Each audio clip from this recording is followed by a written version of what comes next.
Samson's birthday, I would give him the gift of knowledge. And that would be a bit selfish to just give it to him, so I figured I'd give it to all the world. So for the volume, I tried to write a sort of survey of things I would have liked to know when I started researching for my PhD, for example. But hard to find in the literature, and I tried to make it nice and uniform. But so the problem with these surveys is they're very nice to read and to cite, and of course I invite you all to do so. But basically they're a list of boring facts, right? That's what a survey is.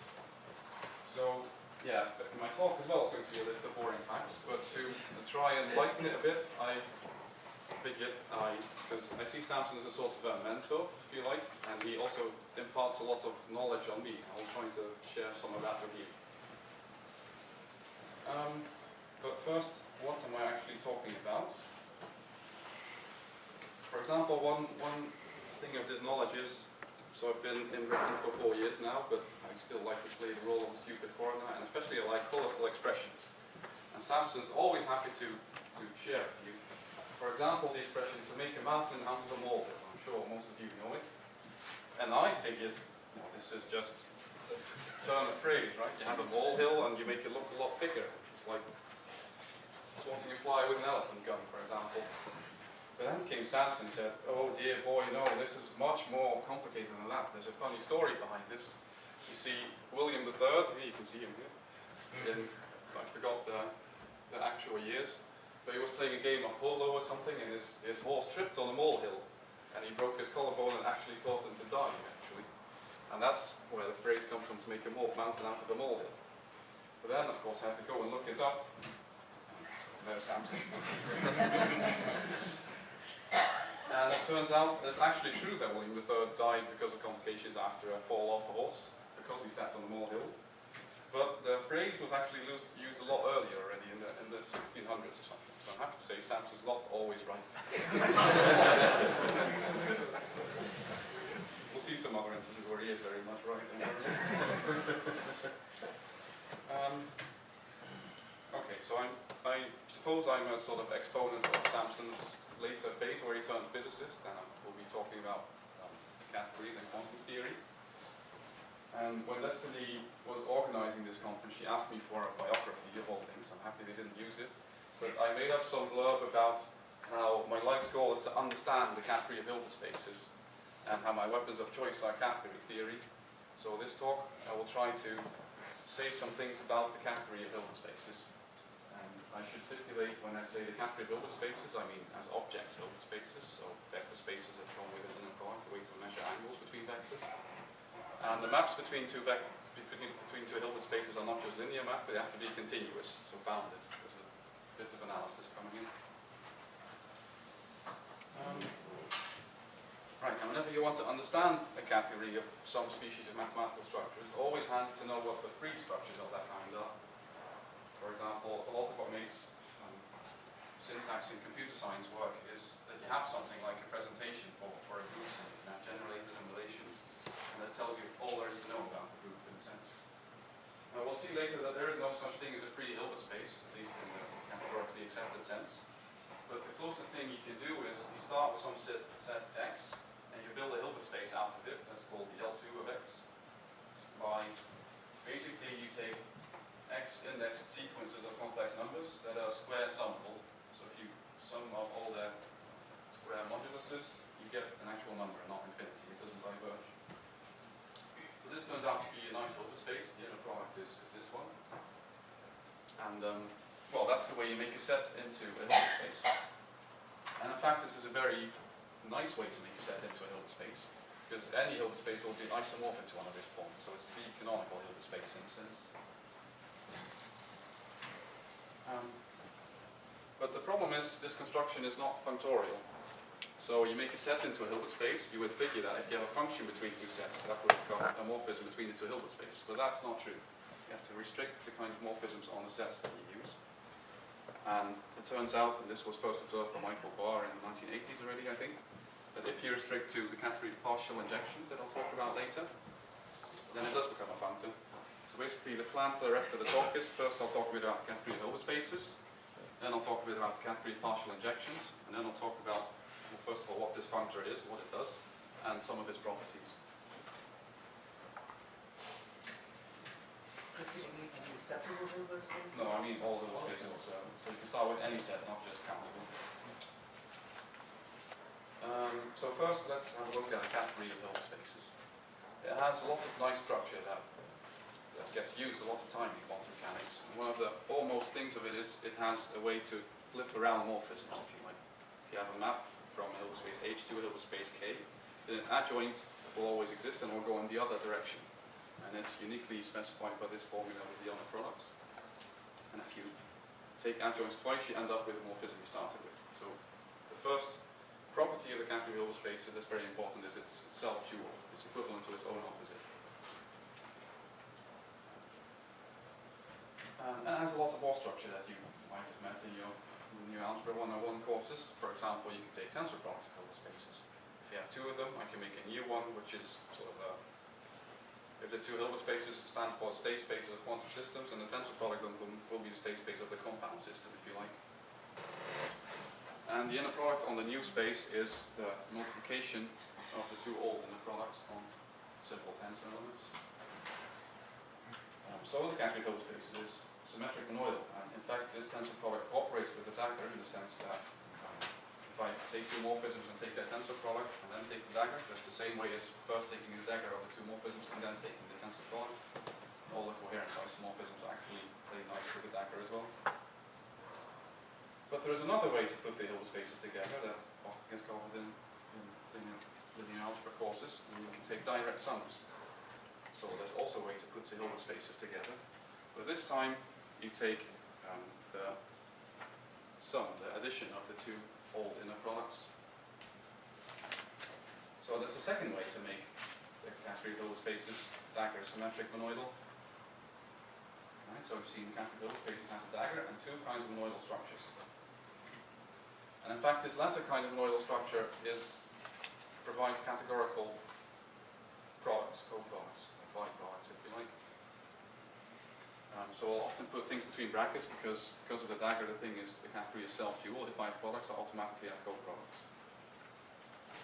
So that means if I have two Hilbert spaces, I can put them together by a direct sum, and they have this universal property that if I have two maps out of all two Hilbert spaces that make the triangle commute, then there is a unique mediating map. And so the second symmetric monoidal product is a very nice one. And the other insert of finite limits is if you have products, you always also care about equalizers. And it turns out the category of Hilbert space has those two. Namely, if I have two parallel maps, then you can have a look at sort of the largest subspace of their domain, which makes the two the same, equalized. So you just write down which space it is, namely all the vectors in the domain Hilbert space which two maps do the same thing. Turns out to be a nice Hilbert space again, and it turns out to have that universal property of equalizers. And if you put these two together, that means the category of Hilbert space is finitely complete. It has all finite limits, which you can build any finite limit from finite products and finite equalizers.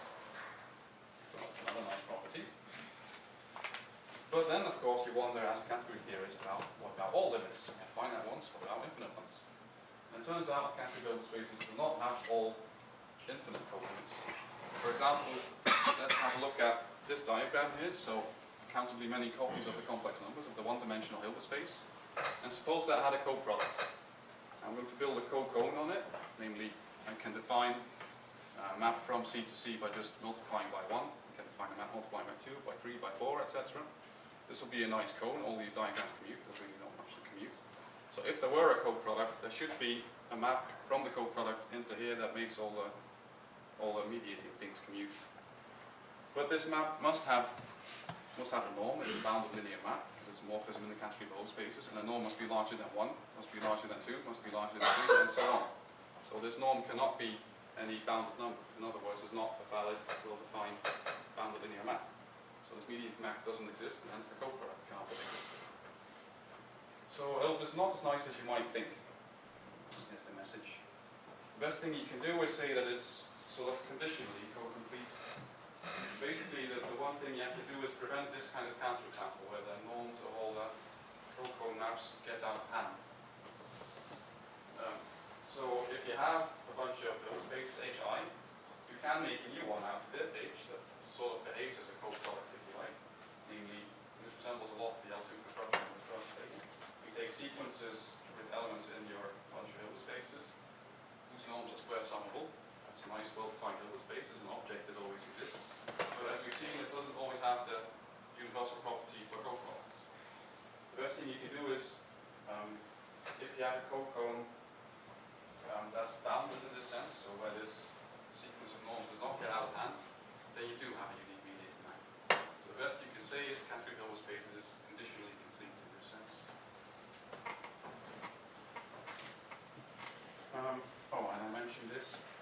In this conditional sense, you can see the L2 of subset X as an actual coproduct of X many copies of the one-dimensional space.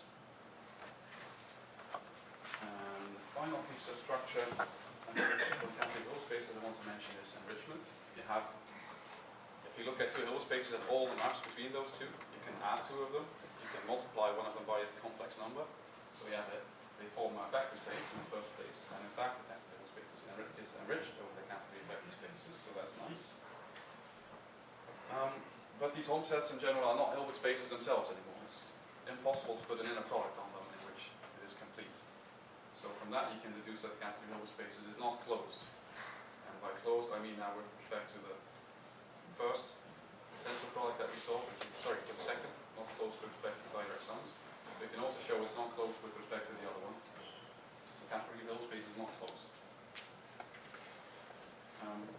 But there's a second way in which you can try and enrich the category of Hilbert spaces. Again, if they have two Hilbert spaces, look at all the maps between them. They turn out to form algebraic domains. This connects a lot to Samson's earlier work, let's say. I don't have time to go into what this is, and a lot of people will know it, but basically an algebraic domain you can think of as a partial order in which the elements are functions, and as they get higher and higher in the ordering, they become more and more well-defined, if you like. And algebraic means they're completely determined by the sort of lower finite levels. And so how do we do this? If I have two parallel maps F and G, I say F is less well-defined than G. Well, precisely if F is less well-defined than G.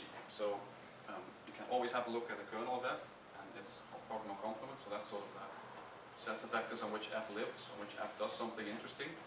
So when this sort of support of F is contained in the support of G, and on that smaller support they do the same thing. So in other words, G is really better defined than F, if you like. So if you put that ordering on a home set, it becomes an algebraic domain. So that's all nice and well. But the problem is, this is not a proper enrichment, because composition is not monoton in this ordering. So Hilbert space is quite nice, but not as nice as you might think. It's the general message. Is it partial or is it pre-order, right? I think it's partial order, actually. I see what you mean. Yeah, so if kernel F is empty, then it will be a partial order. Yeah, good point. Thanks. Okay, so much for the category Hilbert spaces. Before we go on to the category partial injections, there's another colorful phrase that I'd never heard about, namely it's cold enough to freeze the balls off a brass monkey. Now I've heard about, with raining cats and dogs, but I had no idea how to place this. I figured, what do these barbaric British people do to their poor monkeys?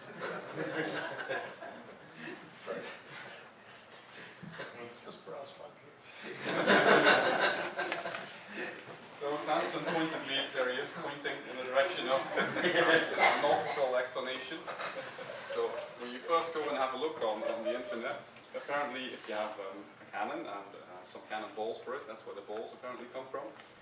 This thing that holds them is made out of brass, and if you're on a ship, which is nonsensical to do because on a ship you wouldn't stack them in a pyramid, because if the ship tilts, the whole pyramid will fall over.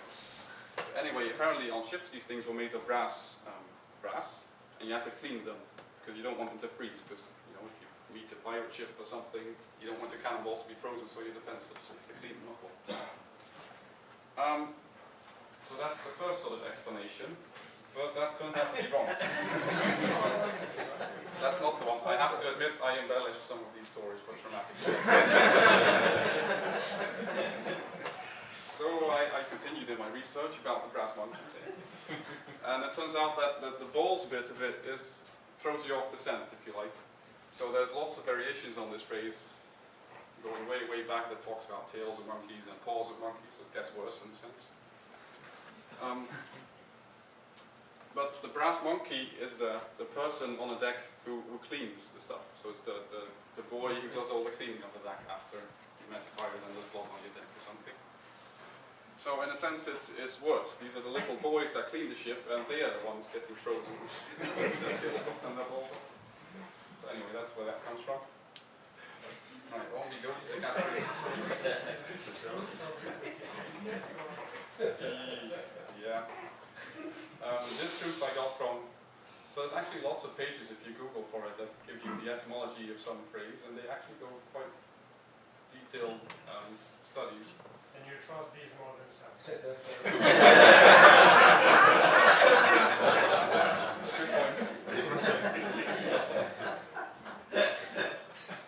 Yeah, not sure about that. I'll refrain from comment. Right, so the other category is the one of partial injections. So remember, we start with a set, we make a little space out of it, so the objects of this category are just sets. But the morphisms are a bit funny. Morphisms are morphism from a set X to a set Y. There's a span of injections, so with some set in the middle that I give a name here. And basically you should think of this as it is an injection, right? But it is only defined on a subset of X. So this sort of tells you the domain and definition of the function, and on that domain it is an injection, it's injected. And this is nice category composition is sort of by fullback. And again, this category has lots of nice structure, and a lot of it the same kind that we've already seen. For example, it has a dagger. You can flip around the morphism, which should be obvious from this description of it. You can just take the span and flip it around. It again has two symmetric monoidal structures that play nice with the dagger. For example, if you have two sets, you can take either their Cartesian product or their disjoint union. And again, if you take two partial injections, two morphisms, you can take their Cartesian product or their disjoint union, and it will be a well-defined partial injection again. So again, we have dagger and two ways to make this category dagger symmetric monoidal. But this time, the disjoint unions will not be an instance of limits as we have in the category of partial spaces. You can prove, which I will not do here, that again you have equalizers and hence co-equalizers, where you don't have finite coproducts, not even finite ones. But what you do have, which we didn't have in the category of Heunen spaces, is directed colimits. So if you have a diagram which is directed, I've drawn a totally ordered chain here. So sort of there's always something bigger, if you like. Then this kind of diagram always does have a colimit. So the category of partial injections is slightly different. It's nicer in some aspects and less nice in others. And one of the very nice aspects of it is that the category of partial injections is completely determined by its finite part, in a sense. Now I'll try and remind you that set an object in the category is called finitely presentable, an object X, if this Homestead functor preserves direct coordinates. So precisely that means if I have a directed diagram over here, going on to infinity, and it has a colimit, y, with that colimit. If you have any other object mapping into the colimit, then it must already factor through one of the things in my original diagram. So it must factor through one of the finite parts already of the colimit, if you like. And you can prove that in the category of in the category of partial injections, a set is finitely presentable if and only if it is a finite set. So this nicely coincides. And that means that the category of partial injections is what's called finitely accessible, and that means there's a lot of algebraic theory about how to handle it. So in that sense, category of partial injections is a very nice one. It has some other nice properties. Namely, it's what's called an inverse category. This, if you take morphism F and dagger it, that will be the unique one that satisfies this sort of isometry property. That dagger will be the unique of F. And that's what defines an inverse category. And the category of partial injections is universal category of that kind. If you give me any locally small inverse category, I can always embed it into partial injections, preserving this dagger.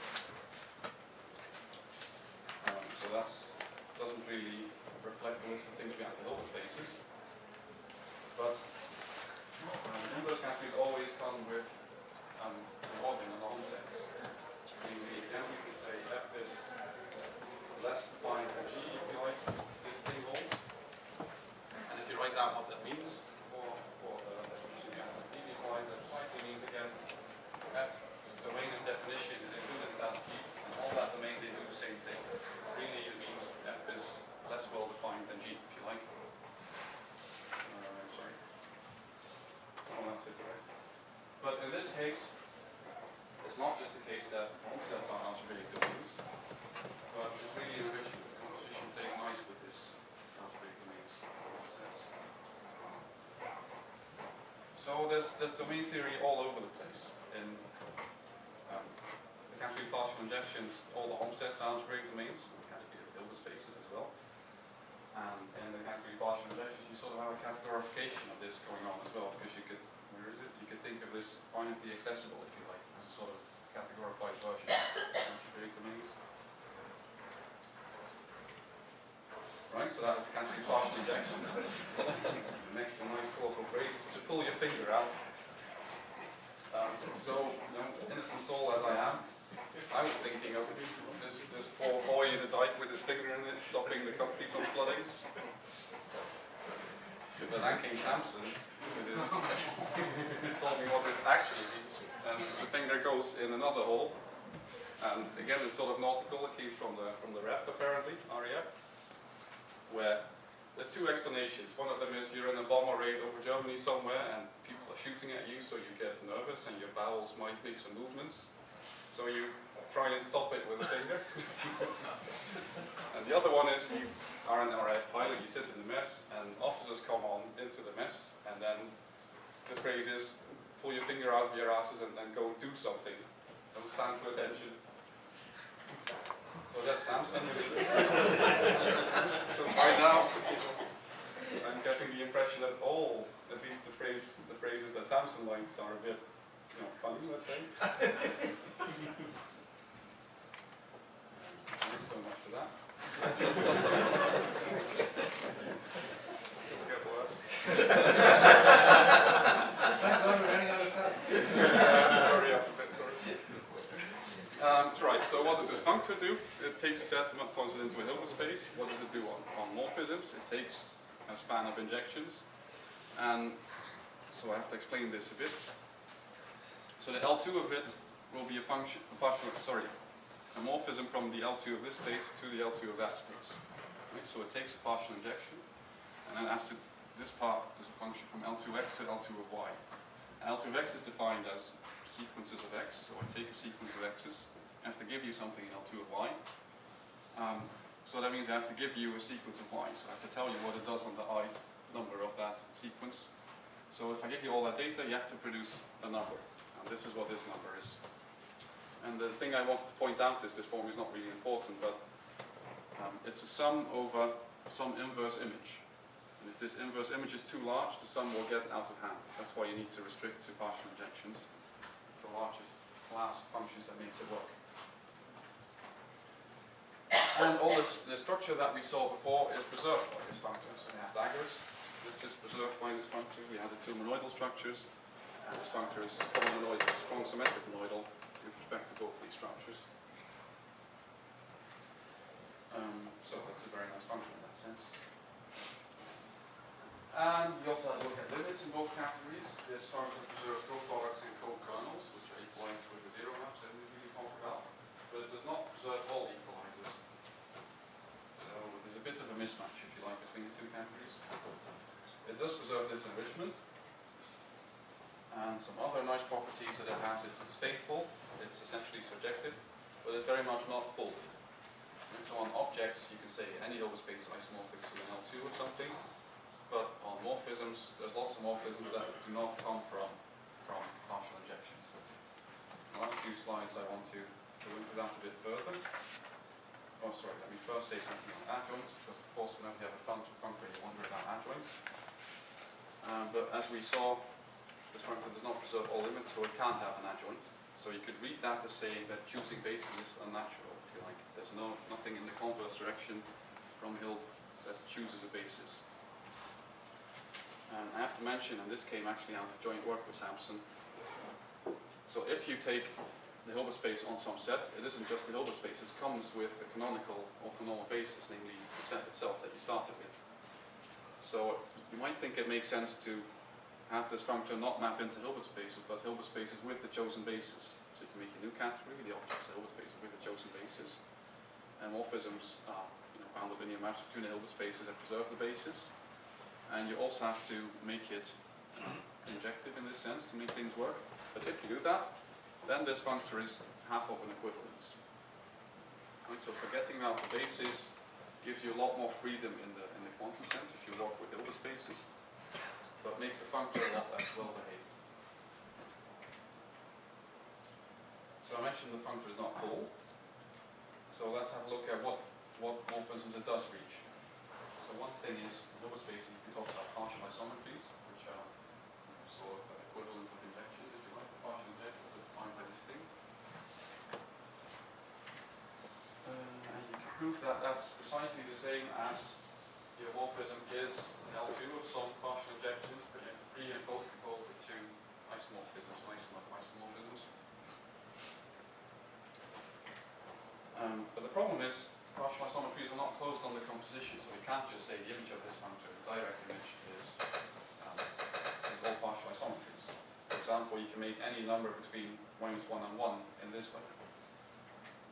And if you are a bit clever about this and compose stuff in clever ways, you can see that any map between finite dimensional spaces that is small enough in this sense will be a composition of partial isometries. So if you compose that with all isomorphisms, in other words, if you have to look at the essential image, then that must contain at least all finite rank morphisms. But there's a cleverer way to have a look at this essential image, because in Hilbert spaces there's what's called polar decomposition. If you have any map, I can always decompose into first a rescaling, if you like, and then a sort of partial isometry which twists a bit, rotates things a bit around. And that shows you that this functor is essentially full, that its essential image is all of Hilbert spaces.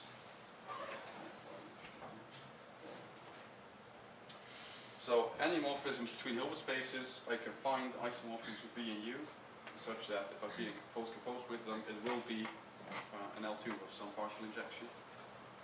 And actually I've never seen any study of essentially full functors in this sense, but I think that's interesting to look at.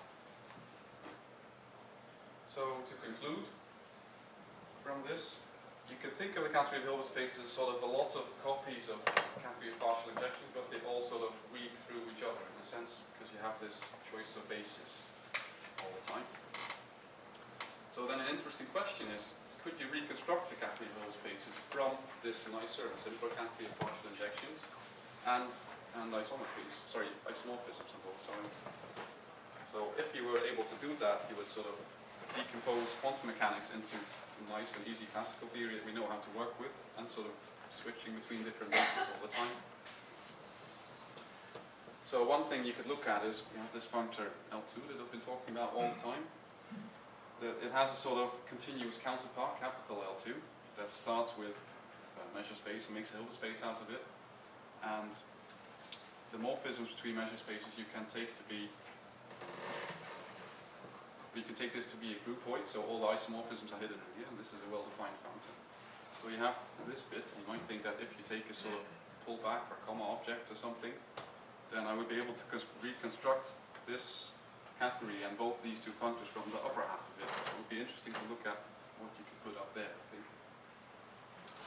Or another way to approach the problem is you can think of it as some sort of semi-direct product. The action is this switching between bases. If we get to that last one, because I'm pressed for time and I want to get to the final. So this is something I only learned the other week. The expression to cultivate your garden. And by now I thought, this can't just be I have a backyard and I want to plant some flowers or something. And I did know the phrase to trim your bush. So I figured there's going to be something in that direction. But now, finally, Samson's good side showed up. He told me this has something to do with Candide by Voltaire, which is a philosophical novel. And, oops, there we go. have to yet read this, I must admit. But, so Samson has progressed from pointing me to the Wikipedia to actually, my homework is now complete novels. But the point of Candide apparently is that optimism is a good thing. And so, well, I'm happy Samson pointed me that way. And while I had all this fun with Photoshop, I found this one which I didn't want to keep from you. And thank you for the attention.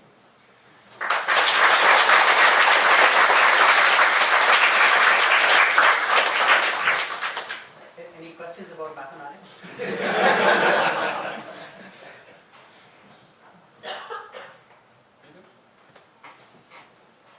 Peter? Okay, you mentioned partial isomorphisms being based on opposition. You know that this is now alternative Yes. proposition based on. So I meant not closed under the normal composition of linear maps, but there do exist other ones. Yes, I was wondering, do you know anything about the connection between that and the R2 function? No, not off the top of my head.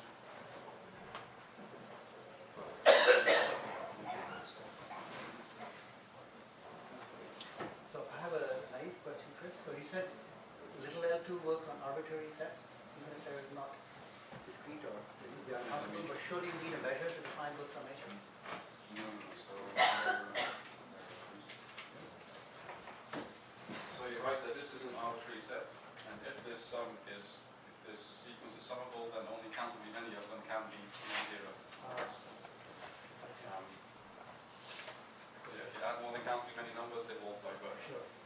But this is a well-defined thing in general. Okay, just being safe. Okay. But for the big thing, you do need measures. That's why you have to go.